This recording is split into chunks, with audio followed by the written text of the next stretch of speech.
Alright, greetings all. Welcome back to my Let's Learn. This episode won't be one that covers any real gameplay content, so if that's what you're going for, you should probably skip to the next one. This is just going to be a discussion based on character development, much like the one I did a little bit earlier, right after I completed the early game. So, I want to note then, sort of about my character development at this time, that as you can see, a whole lot of talents have been taken since I last basically discussed with what we're basically going to be going for. I basically maxed out dual weapon training and dual weapon defense up here. I've got max dual strike and max flurry, and I also have a single point in sweep and whirlwind. I have a single point still in rush, a single point in dirty fighting, a single point in lethality. All the 3 points I initially had in Shadow Magic for Shadow Combat, Shadow Cunning, and Shadow Feed. And I also have managed to get myself maxed out Blur Sight.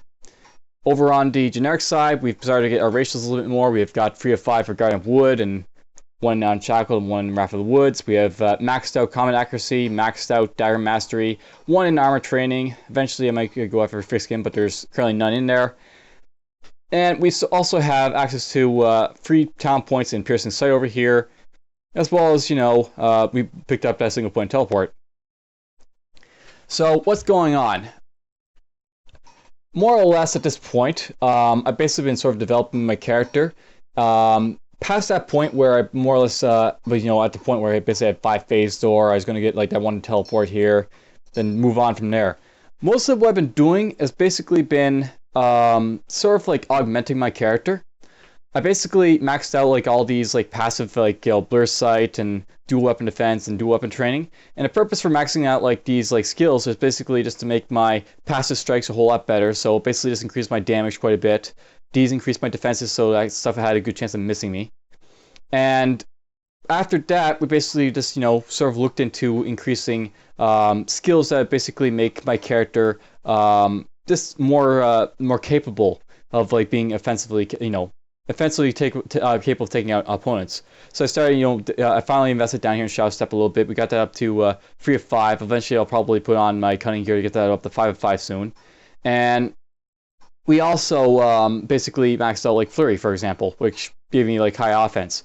So the sort of direction that I'm sort of taking my character, I basically did take Burst Sight and do up in defense, but that basically for defense of my character, I probably won't be focusing too much on it past this point. I'll note then, just to talk a little about the soft cap of dexterity here. So you basically see me just raise my dexterity over the course of many of these games, as long as a few points in the magic stat. The purpose for raising the stat points in the dexterity and magic stat like this was so that I basically get the highest defense, capable on my character. So high defense score makes this have like a more defensive increase. Higher magic gives this higher defense increase, and it basically gives enemies a higher chance of missing me as a result. However, I just want to just note, you'll notice that this says 55 right here, and it's worth knowing that with stats, you can't raise your stats past 60. So much like there's a soft cap, which occurs every single level after a certain point, you can't raise your stats past 60. There's a hard cap at 60 stat points where you just can't increase it past using equipment to increase your stat points. Once I get to 60 on disc, the only way to get higher dexterity will just be to equip items that have dexterity values on them, and that'll be it. So, in many ways, I basically sort of played with the dual weapon defense and blur sight. This is sort of give myself a defensive edge in the early game, but this will start the defense values that'll be basically getting from blur sight and dual weapon defense and dexterity. Those will basically start to diminish because I won't be able to increase them all that much further. I've been increasing them, for this part of the game that I've been sort of in at this point, just because it'll be useful for this point. The most useful it can be, but it'll start to drop off in usefulness after we basically get this up to 60, and then we'll just be unable to really increase it any further after that. So that's just a little bit about sort of like the stats and like the talents there. Where my character's going to go. I'm basically going to increase this Shadow Step talent up here to like 5 of 5. I'll note then, the reason I basically picked up Shadow Step and I'm basically going to max it out, I'm increasing, if I just go over here, and, oh,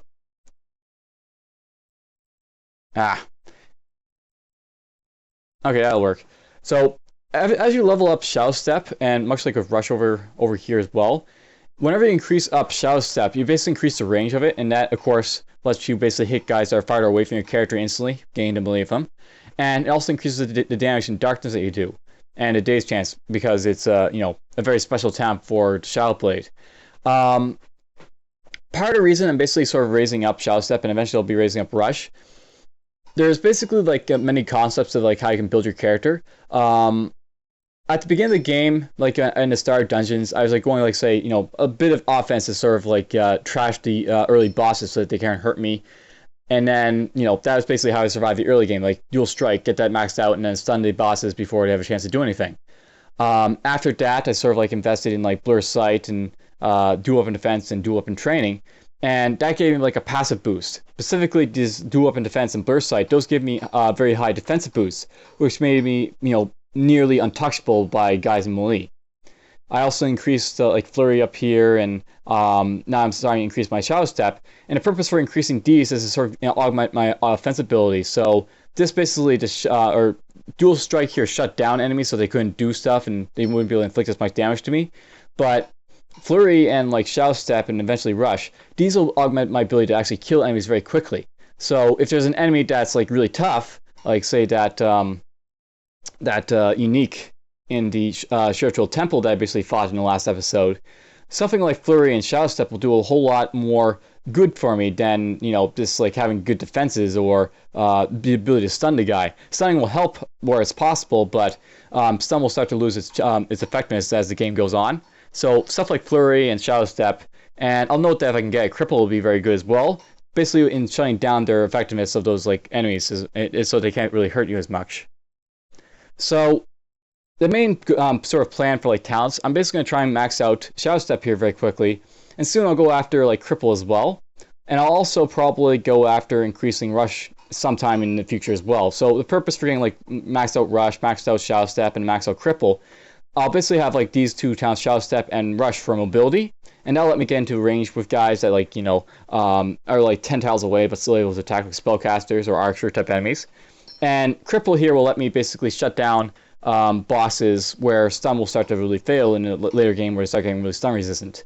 This will basically slow them down so they don't do as much damage, as opposed to trying to stun them so they don't do as much damage. So that's like, sort of like the game plan for those talents. Over on generic side over here, we're going to basically increase up Guardian of the Wood and Piercing Sight some more.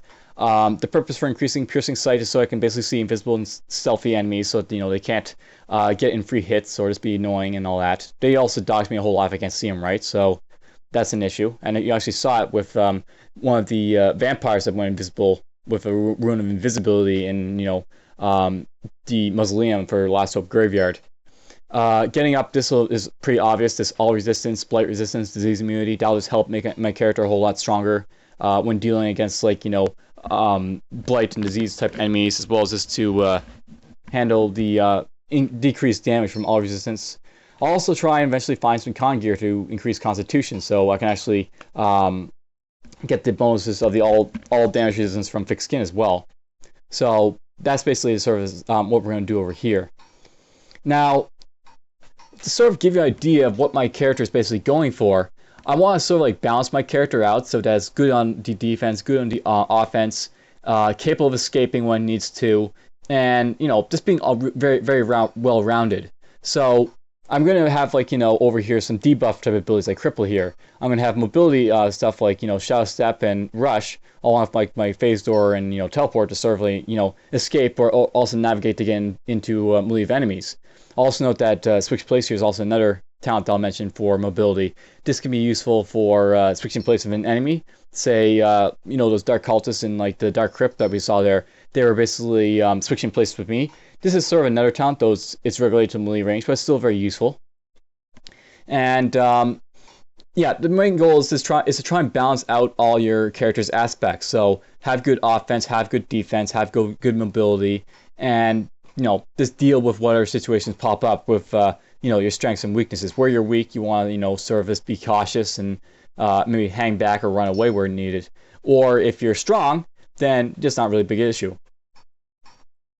So yeah, main thing, just get like these Shadow Step and Rush probably up in near a few episodes after this. Get Cripple, get Piercing Sight, get Guardian of the Wood, and get some Fixed Skin if possible as well. So that's all that. Stats wise, you'll as already stated and already seen, I've basically increasing my dexterity a whole lot, and then a little bit in magic stats, so basically increase my defenses. Once I get this up to 60, I won't be able to increase it anymore. And I'll note at that point, once I get this say like base stat of 40 and get this up to base stat 60, we're probably going to start investing a whole lot more in cunning. I sort of been putting off cunning because I want to make sure, want to make use of my defensive stat as much as possible. But we've reached a point where maybe investing in cunning is like a good point to sort of raise that critical chance of ours. Raising critical chance will greatly augment my damage capabilities because criticals can do a whole lot of damage in this game.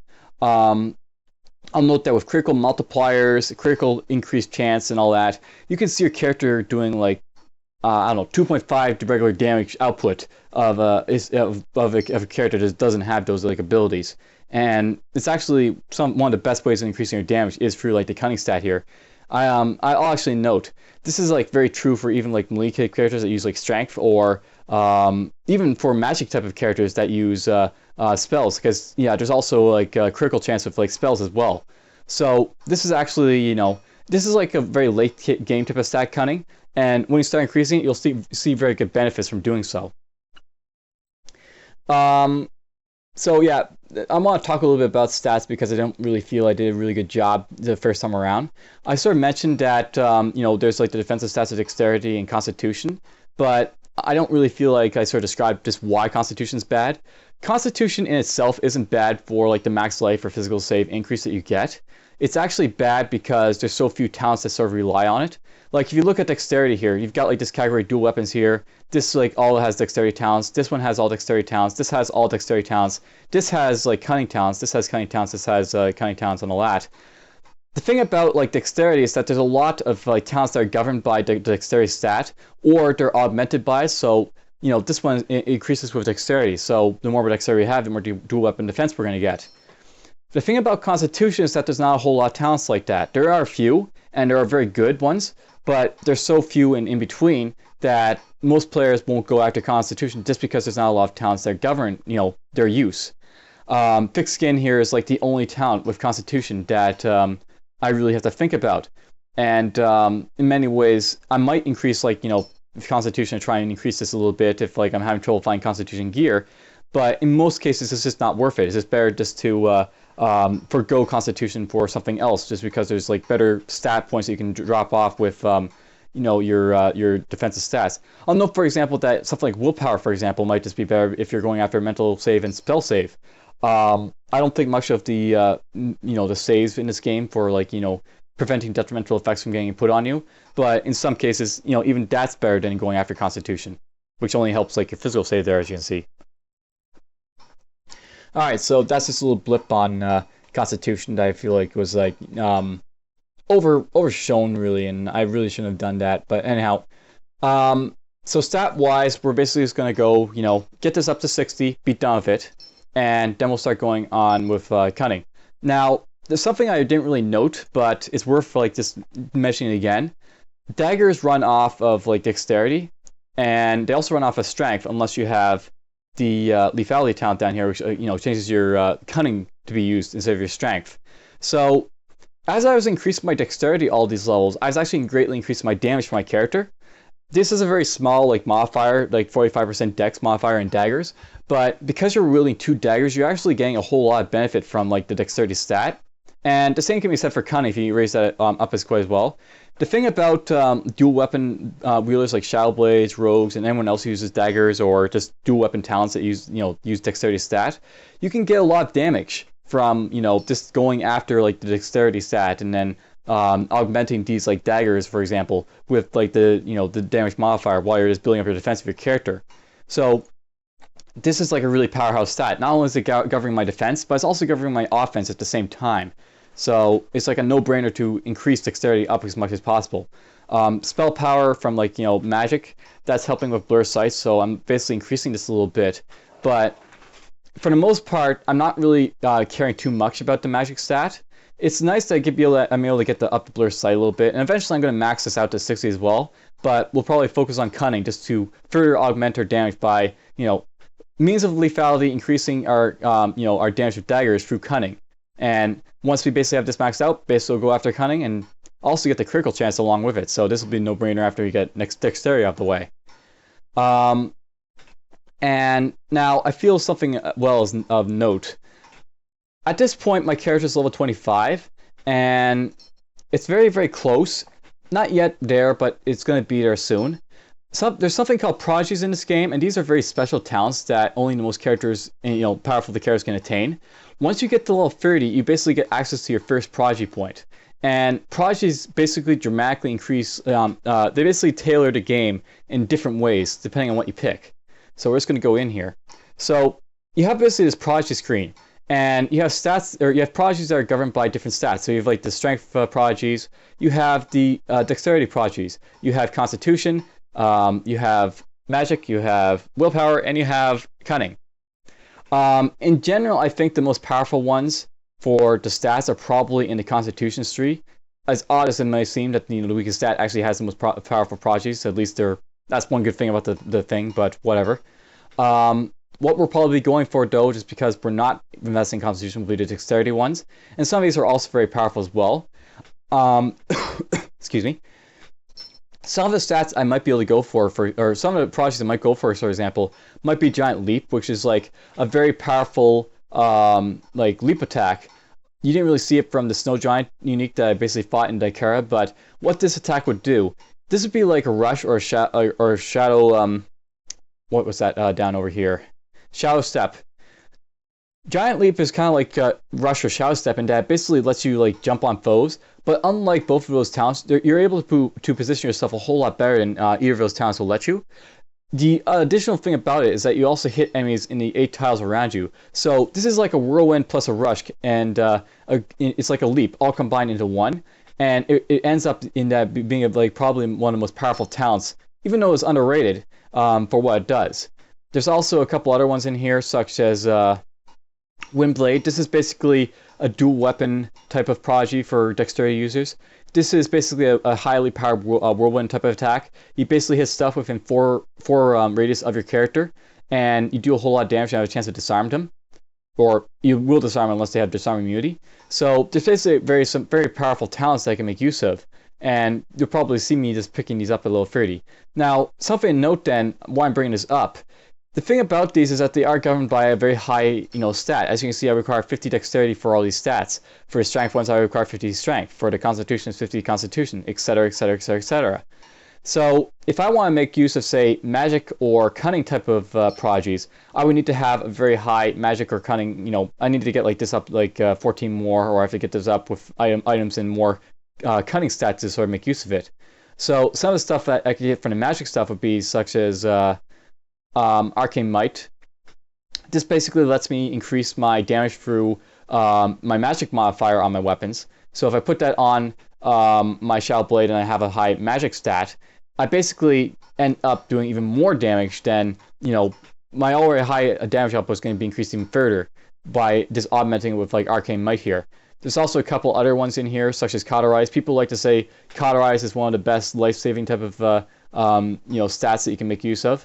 I'll note, by the way, that this is actually it's very deceiving that you have to do 7.5k fire damage and cast 1,000 spells. Something to note is that fire damage that it's referring to, it could be anything, and I mean anything. Like, I was doing fire damage all along with this spell, both the volcano and just the wall of fire itself. So we probably already have done 7.5k fire damage on this character, and the only thing that's really left is I have to sort of worry about casting spells. And I'll note then, with casting spells, it's not really that hard. Some of these prodigies, how they sort of work, like say with the Windblade here, having dealt over 50,000 damage with dual weapons. The thing about this is that all you have to do with this talent, or this prodigy here, you just have to deal 50,000 damage with dual wielded weapons. So it doesn't matter what you use them on, as long as you hit something with dual weapons, you're going to do, eventually up to 50,000 damage. It might take a while, but To put this like sort of in respect, if I was like a two-handed weapon dealer using like say great swords and great axes to kill people, if I like decide to go hit something for farm it for like do weapon damage, I could, and I could pick up the wind blade. So if I had to dexterity stat, just farmed out the damage for the dual weapons, I could do that. And that's something that very easily to do with Cauterize, for example. All you have to do is just cast 1,000 spells along with getting the fire damage. And I've got the tool that already let me do it for quite a bit. There's also a couple other things in here of note. Most of this stuff, I don't think we're going to worry about a little bit too much. For the most part, Temporal Form here, that's like another video is like cast 1,000 spells and visit a zone outside of time.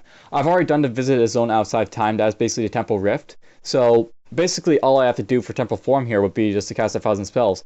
And the benefit of Temporal Form is that it basically lets me convert basically all my stun immunities and bleeding immunities and blindness immunities to basically what can I say about it? You get like resistance to all this stuff. So more or less, if I'm in Temporal Form, I don't have to worry about being blind, bleeding, or blindness, and also get like very powerful temporal resistance. And at the same time, it's notable that with Temporal Form, you'll get like temporal damage as well. So there's a lot of good prodigies in here, and I basically want to sort of like pay attention to them. Some of them, like going after like the Arcane Might, for example, might be worth my time if I want to go after it. Or I could like even go down to look at some of these cunning stats, and there are quite a few of them in here that might be worth looking into. I have the Tiger, for example. I consider that to be a very powerful stat. Not really on the Shadow Blade, but it's still fairly powerful even on them. Endless Blows just basically makes it so that you're different. That's not really useful for us because we don't really deal all the other different types of damage, but more or less all this stuff that you basically are looking at, a lot of it can like enhance your character quite a bit in different ways. So that's just a little bit of like a preview of what prodigies will be. We'll basically get to them once I actually get to level 30. It'll be a little while yet, but we'll get there eventually, and then you'll basically see the full of what a prodigy can really do for my character. So something to note then at this point. More or less at this time, we're basically in, as I said, the late mid-game. And at this point, you sort of want to think about how you're going to be gaining experience. So I'm just going to go to the world map quickly here. More or less, all the dungeons that I've sort of done have been completed. I've gone to the Last Hope Graveyard over here. I've gone through the Ruin, or I haven't yet gone through the entirety of Ruin Dungeon. Once we get through the, actually, no, by the way, once I get this up to like 5 of 5 and get the full disease immunity and blight resistance, I'm probably going to go back to fight that worm that walks in the Ruin Dungeon. But more or less, we're not just going to do it until then. But yeah, more or less, all these dungeons I'm sort of looking at, we have like a couple here, like the Elven Ruins over there. We have, if I go down to, here, I'm just going to move this way. I basically have only a few dungeons sort of enter at this point, is what I'm going at. We have the Mark of Spellblaze. I have the, the rest of Dreadfall, a little bit of the Ruined Dungeon and the Elven Ruins up there. There's not a lot of dungeons served, so to speak of, and at this point in the game, you sort of have to think about, your character in terms of how am I going to gain experience to level up. There's not a whole lot of areas to basically level up, but you have to sort of like think about it. So what are your priorities to sort of make it through this part of the game? Now, I'm basically, going to tell you, I'm basically going to keep going after like the Shadow Step and like, all that. I'm probably going to start aiming for Cripple, and the reason for going for this is that we're going to be going to like the mid-game boss, so to speak. There's basically two main like boss fights that you really have to worry about in this game, and at the midpoint of the game, there's really no experience like or farming that you can really do to sort of make yourself stronger to sort of beat them. Once you get to them, you're going to have to fight them with whatever you have on hand to fight them with. There's not a whole lot of experience to gain. There's not a whole lot you can do, and whatever you've got is what you've got to basically fight the fight. And if you can't fight them, then you're going to die and possibly lose the game. Nothing more to say about it. The same can be said for the end game fight, because it's very much in the same situation. You can't really farm more experience and all that. There's also a good reason for it, because I'll note, by the way, at level 25, I'm actually halfway to the level cap. There's actually a level cap in this game. Once you get to level 50, you basically can't level anymore. So just to throw that out there. Experience is something that it's very well managed in this game. And there's there's like these hard points. This dungeon here has got the master in it. That's actually the boss. He's going to be the mid game fight for this game, and pretty much I've got to think about how I'm going to beat him or what I need to beat him, and that'll be just something just to think about as I play ahead in these episodes past this. All right, so at this point we're basically going to go back to Dreadfall, and I'm going to go back up to the 4th level.